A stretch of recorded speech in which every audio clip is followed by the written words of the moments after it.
Всем привет! Сегодня у нас проверка иллюзий. Посмотрим реальную совместимость вашей пары. И прежде чем начать, конечно же, приглашаю всех в манифест. Что вы получите в манифесте? Вы получите практики, эзотерические практики. Научитесь защиты ставить, научитесь себя защищать, других защищать. Ну, в смысле, защиты ставить. Научитесь чакры чистить. Научитесь всему эзотерическому, без шизофрении. Также вы получите проживание арканов. Оно входит в манифест как старших, так и младших. Младших — это уникальное проживание, которых нет ни у кого, на момент выхода не было ни у кого и никогда его не делали. Но начало со старших арканов. Сначала путь героя. Потому что младшие — это дом, а вот старшие — это фундамент. Поэтому сначала строим фундамент. Младшие — это очень сложно. Я сразу скажу, 99% сбегают из младших, потому что это максимально сложно.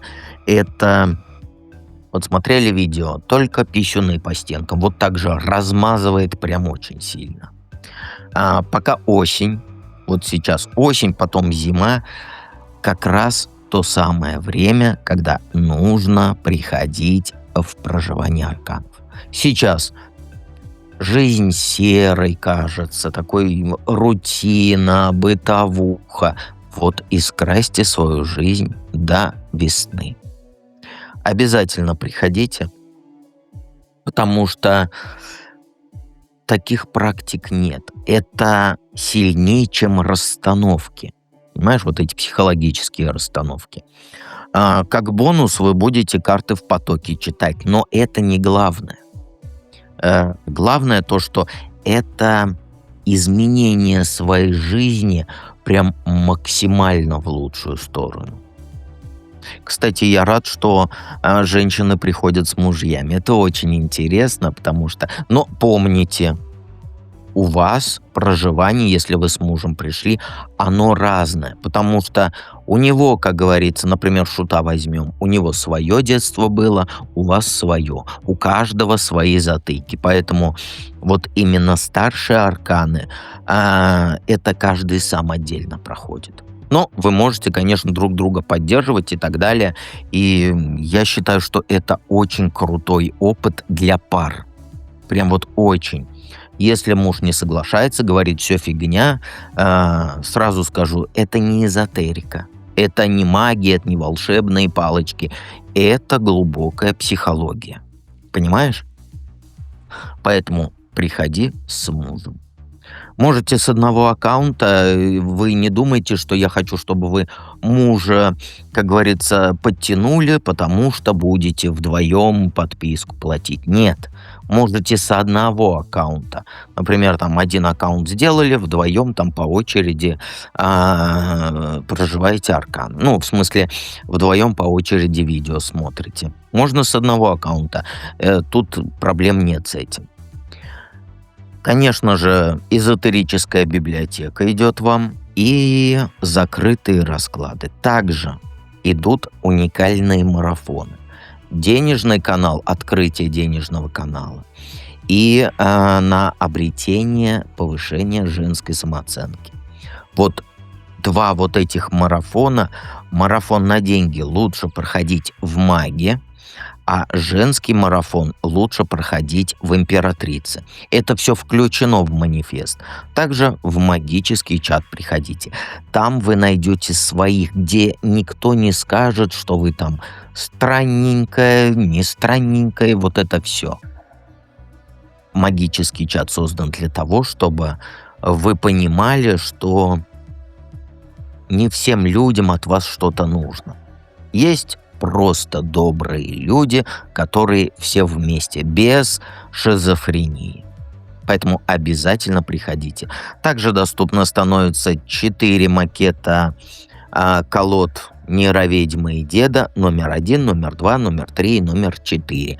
Вы можете продавать их, если хотите, потому что все авторские права за мной, я их никуда не перепродавал, эти авторские права, никуда их не дарил, поэтому не бойтесь, что кто-то на вас пожалуется на авторские права.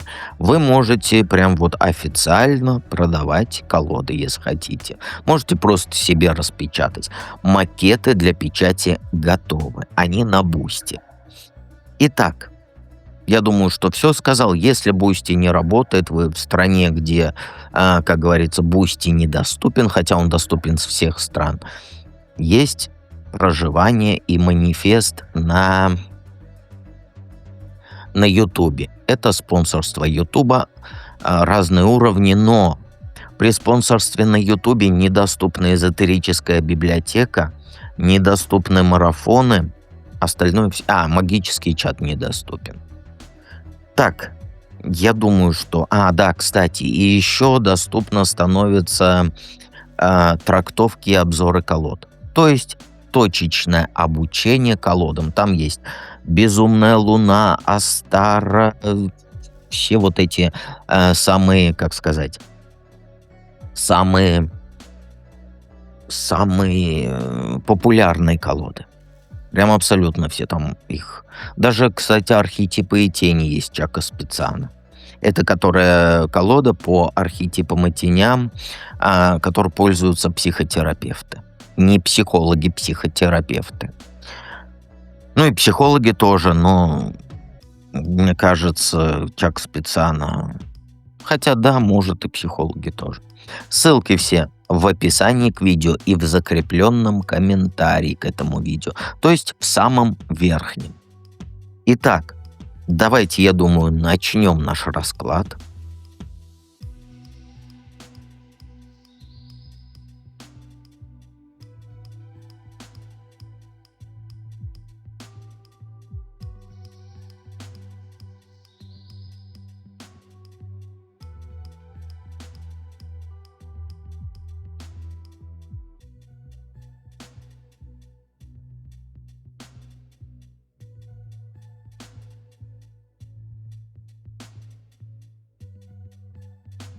Единички.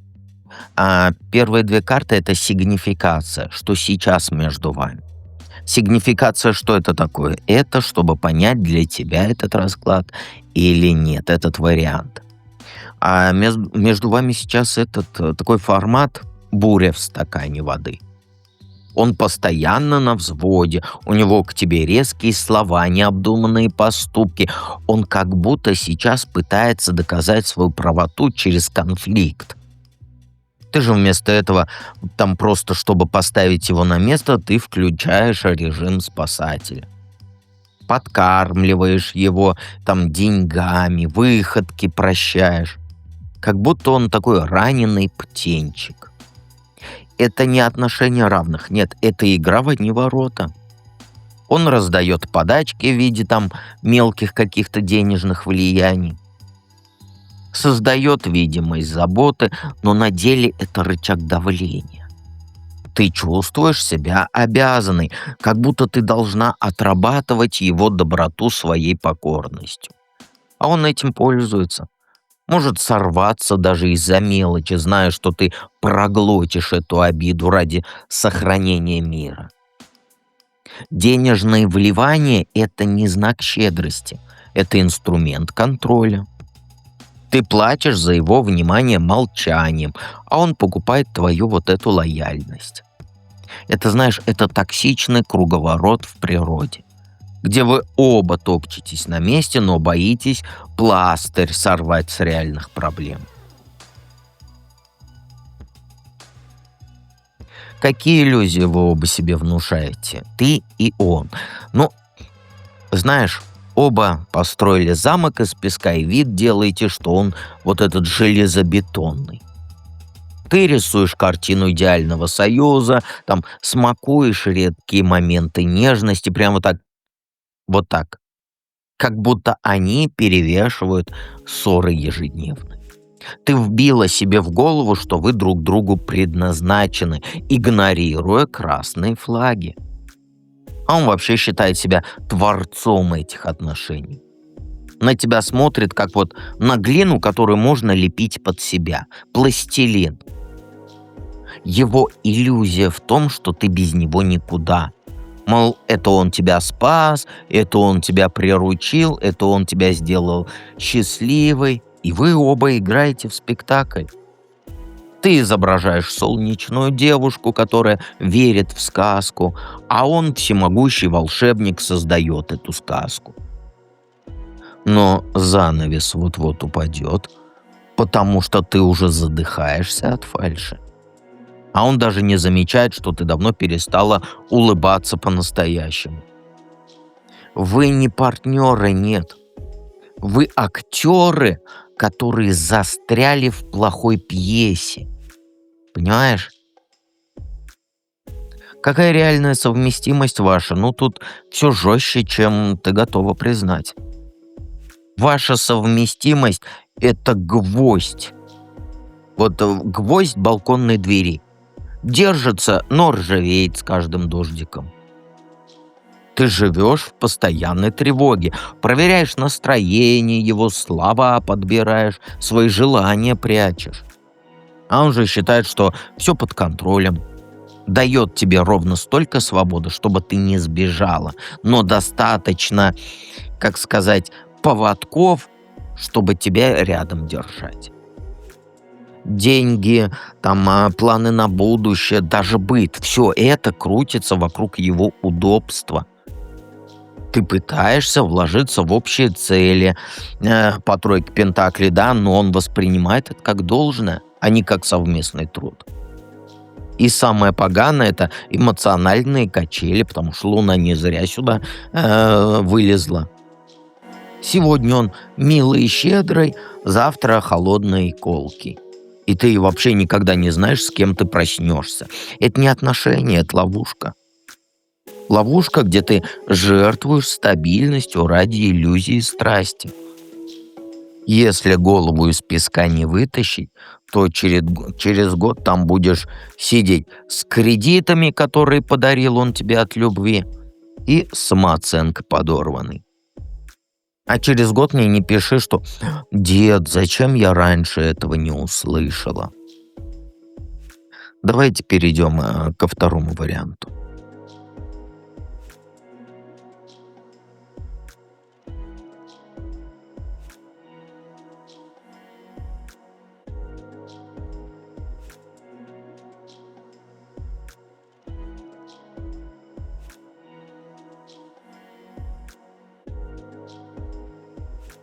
Двоечки. Двоечки, первые две карты сигнификации — это что сейчас между вами. Ну, знаешь, сейчас полный раздрай, причем с последствиями. Твой мужчина, он как сказать, на ровном месте, на пустом месте скандал устроил. Сорвался на тебе из-за мелочи. Это вот, знаешь, как чашку разбил, невымытая посуда. Вот такая вот мелочь. И это не просто ссора. Это момент, когда он выплеснул все, что копилось месяцами. Упреки, претензии, даже оскорбления. И башня здесь — это не временная размолвка. Это разрушение вашего привычного уклада. Ты думала, вы там держитесь на стабильности, а оказалось, на тонком льду только держитесь. А теперь он после вот этого взрыва демонстративно такой молчит. Уходит там в гараж к друзьям и так далее. Но ты же чувствуешь, что он уже примеряет жизнь без тебя. Вот тройка жезлов тут — это его холодный расчет. Он не просто злится, он обдумывает, как уйти окончательно. Возможно, квартиру присматривает, оценивает деньги свои. Даже намекает там коллегам, что он свободен. А ты сидишь в опустевшей квартире и гадаешь, как все дошло до такой точки, совместимы ли мы. Правда в том, что ваш конфликт — это итог его давнего решения. Он просто набрался смелости обрушить все разом, а не гнить в этом недовольстве, понимаешь? Да какие иллюзии вы оба себе внушаете о совместимости? А вы оба в розовых очках, и вот эти розовые очки, они треснули. Ты себе внушаешь, что у тебя все под контролем, ты независимая, деньги есть, квартира в порядке, даже кот вон холеный ходит. Девятка пентаклей — это твоя маска под названием «Я без него справлюсь». И ты гордишься, что ты не цепляешься за него, но на деле ты боишься признать, что ты вложила в эти отношения годы и теперь паникуешь, что останешься одна. А подруг ты убеждаешь, там мужики все одинаковые. А сама ночами ревешь в подушку. Даже у меня под комментариями пишешь, наверное: «Ах, мне мужики не нужны, мне это не интересно». А ночью? А ночью у тебя мысли: эх, я одна. А у него иллюзии еще круче, он иерофант. Это, знаешь, это его уверенность, что вы идеальная пара по шаблону. Встречаетесь долго, родители одобряют, пора бы и замуж. Но он не любит тебя, он любит статус, знаешь, вот такой приличный мужчина с невестой. Для него ты галочка была вот в списке, там есть же такой список: создать семью до 30.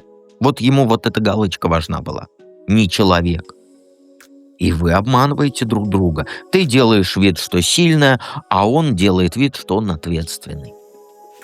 А на самом деле вы вместе только из-за страха начать все с нуля. Потому что с другими людьми надо опять привыкать. Какая ваша реальная совместимость? Жестко, но честно скажу. Влюбленные тут не про сказку. Это про выбор. Вы стоите на развилке. Либо разойтись и искать тех, кто действительно вам подходит, либо сломать свои вот эти шаблоны и начать строить отношения заново. Другого не дано. Но для этого придется ложь убрать. Ты должна признать, что ты нуждаешься в близости, а не в статусе «это я гордая, независимая женщина». А он должен принять, что жениться для галочки нельзя. И сила тут — это не страсть, это работа над собой. Если вы останетесь вот вместе, да, то готовься то, что годы терапии будут. Он должен научиться выражать эмоции без своих вот этих истерик, а ты перестать прятаться за деньги и сарказм. Ваша совместимость есть, но она похожа, вот знаешь, как на этот спартанский тренинг. Вы либо станете командой, либо друг друга сломаете. Третьего не дано. Вот и выбирай. Вы способны пройти через это, только если вы оба перестанете врать. Причем вы врете самим себе. Иначе у вас один из вас, точнее, сбежит при первом же удобном случае, при первой же удобной юбке. Понимаешь? Думайте, думайте. Давайте перейдем к третьему варианту.